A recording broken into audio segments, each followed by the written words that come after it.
Bonjour tout le monde et bienvenue à ce 6e épisode du Seb Show dédié à la 30e saison d'Amazing Race, défi autour du monde. J'espère que ça va bien. Avant de commencer, comme toujours, si vous voulez vous abonner à la chaîne, activer les notifications, m'ajouter sur Facebook, sur Twitch ou laisser vos commentaires, tout se trouve en dessous de la vidéo. Donc, vous avez peut-être remarqué, dans le fond, ça faisait comme 2 épisodes que... il y a eu 2 épisodes que j'avais pas fait de vidéo, donc ça c'est pour le 2e épisode d'un sens.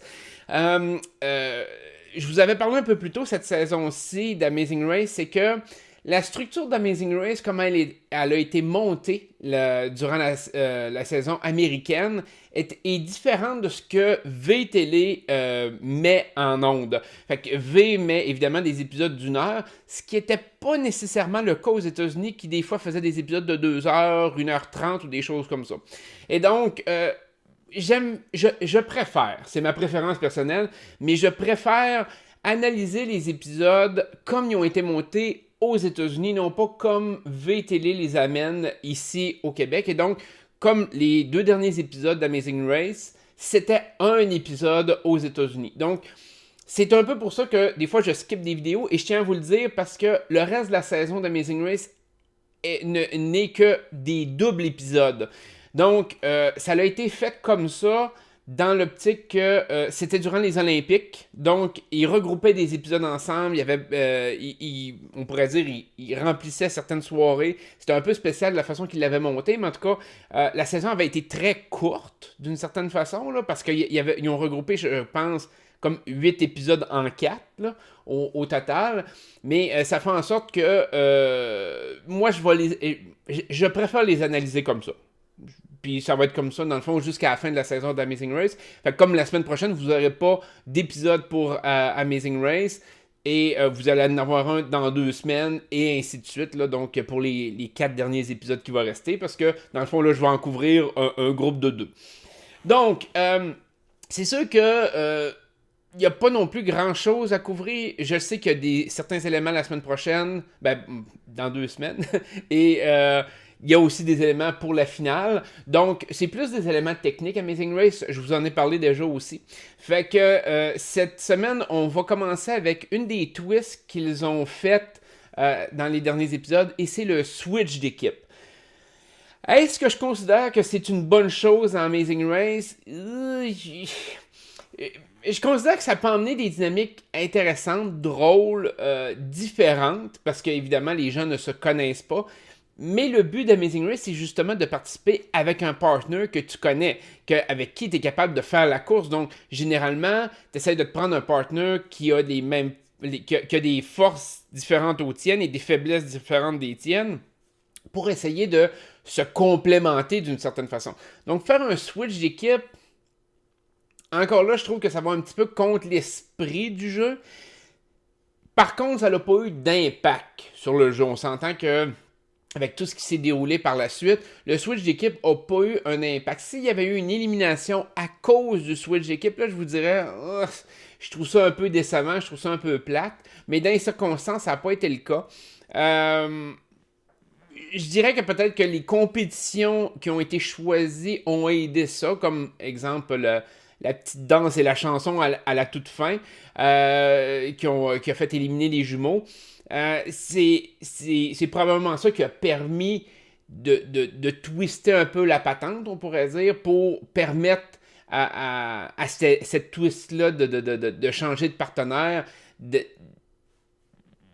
juste, d'être un peu plus juste, mais j'aime quand même pas le concept. Je pense que si tu vas dans un switch d'équipe, tu y vas all-in avec quelque chose de bien extrême, ou tu y vas pas pantoute. Faire une petite twist de même, c'est genre j'agrémente. Puis le problème qu'il y a eu justement dans cette... en tout cas, la problématique technique que je considère, c'est que justement, si tu switches de partenaire avec une autre équipe seulement, tu vas vouloir t'entraider pour que les 2 équipes réussissent. Puis c'est ce qu'on a vu dans l'épisode. On a vu que les équipes qui avaient switché de partenaire, là, à ce moment-là, ils essayaient de s'entraider. Fait que si tu fais un scramble d'équipe, puis que c'est pas juste avec une équipe que tu switches d'une certaine façon, on pourrait dire ça de même, là, je pourrais dire, OK, là, ça pourrait devenir plus dur. Mais encore là, comment que tu es capable d'emmener un switch d'équipe de la sorte pour les compétitions, puis surtout pour comment tu finis ton épisode, là c'est ça qui devient comme un peu bizarre. Est-ce que tu pourrais avoir deux personnes de deux équipes différentes qui se feraient éliminer ensemble? Ça pourrait se faire, mais ça serait plate en maudit. Tu sais, c'est comme... Je sais pas. C'est une twist, comme je dis, j'ai l'impression qu'ils ont voulu agrémenter le jeu, ils ont essayé de tester quelque chose. Est-ce que le résultat était là? Je suis pas sûr que le résultat était au rendez-vous dans ce contexte-là.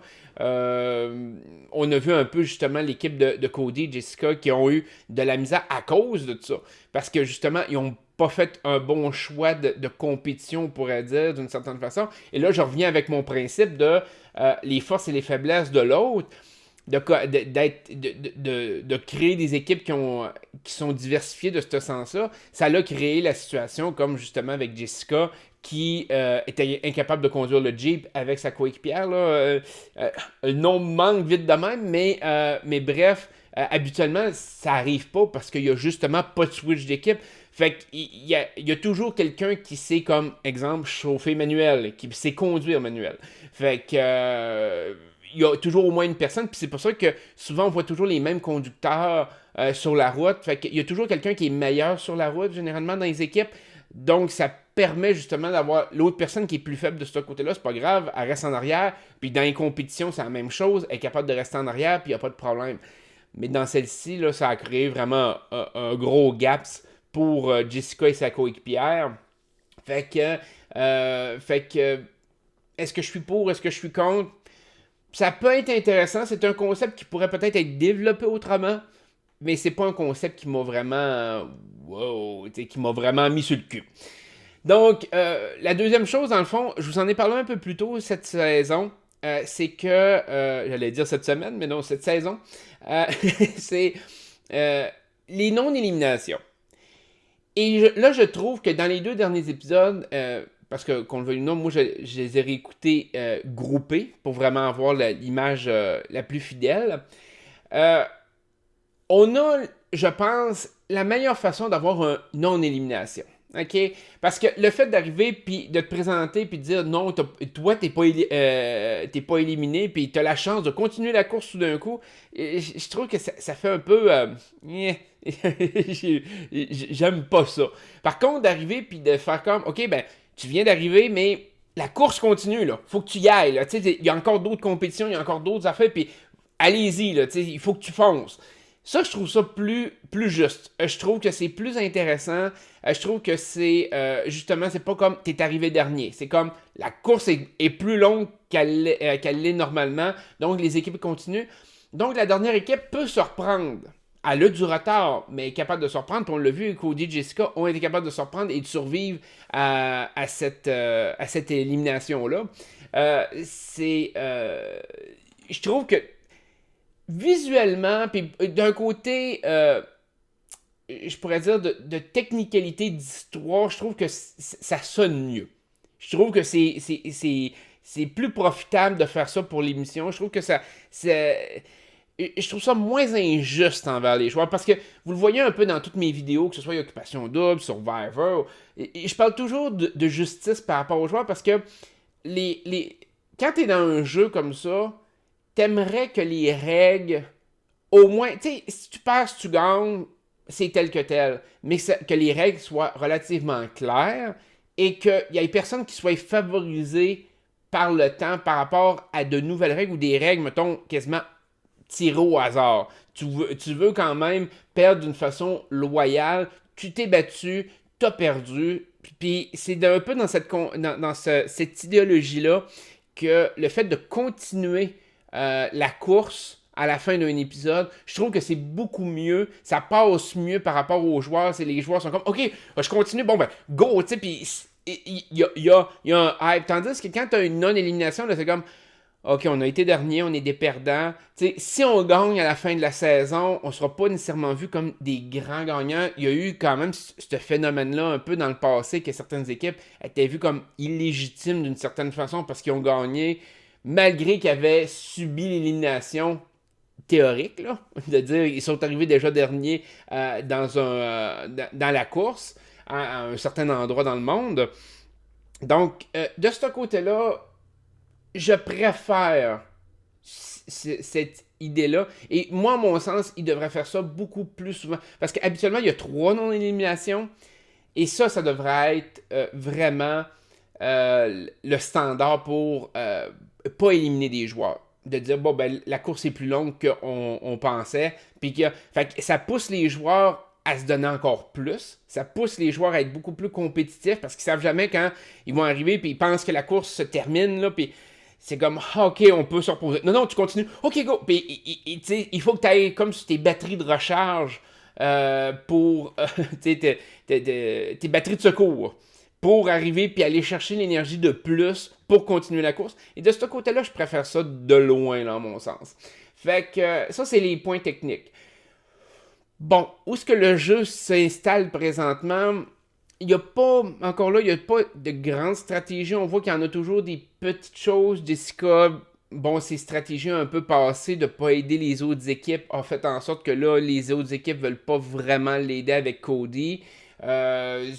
Mais c'est souvent des petits trucs de même dans Amazing Race. Il n'y a pas de grande stratégie de manipulation terrible ou de conflit gargantuesque, on pourrait dire. C'est vraiment des petites choses comme ça sporadiques. Fait que les équipes, c'est plus leur façon de compétitionner. De ce côté-là, il y a quand même des très bonnes équipes, que ce soit Cody, Jessica ou Henry et Evans, entre autres. C'est des gens quand même qui se donnent à fond. C'est le fun de voir des équipes qui se donnent, qui veulent gagner, qui sont prêts à n'importe quoi quand même pour gagner. Mais l'analyse des personnalités, l'analyse des joueurs, de la stratégie, il n'y en a comme pas dans Amazing Race. Fait que c'est un petit peu plus dur d'en jaser. Probablement qu'on va faire plus un récapitulatif de tout ça à la fin de la saison, comment que les joueurs étaient perçus. Présentement, c'est un peu ça. Il y a des joueurs qui sont mieux perçus que d'autres. Souvent, la 4e position, entre autres, ceux qui finissent 4e sont souvent appréciés du public parce qu'ils sont souvent montrés sous un œil positif. C'est genre l'équipe qui ne réussit pas à faire la finale, mais qui a forcé beaucoup. Fait qu'on est toujours capable de spotter, de dire, oh, d'après moi, telle équipe a la chance, a le potentiel de devenir la 4e équipe, on pourrait dire. Il y a toujours aussi, bon, les premiers, habituellement, sont toujours vus d'un œil positif ou beaucoup plus. Bon, je vous disais, dans les premières saisons, c'est moins le cas, mais on s'en va un petit peu dans ça. Fait que vous êtes quand même capable de voir un peu où est-ce que la saison s'enligne, où est-ce que les équipes s'en vont. Puis c'est rare qu'on a une très grosse surprise d'être sur le cul, puis comme c'est très rare. Dans Amazing Race, les histoires sont bâties en fonction du fait qu'ils le savent qu'est-ce qui s'en vient.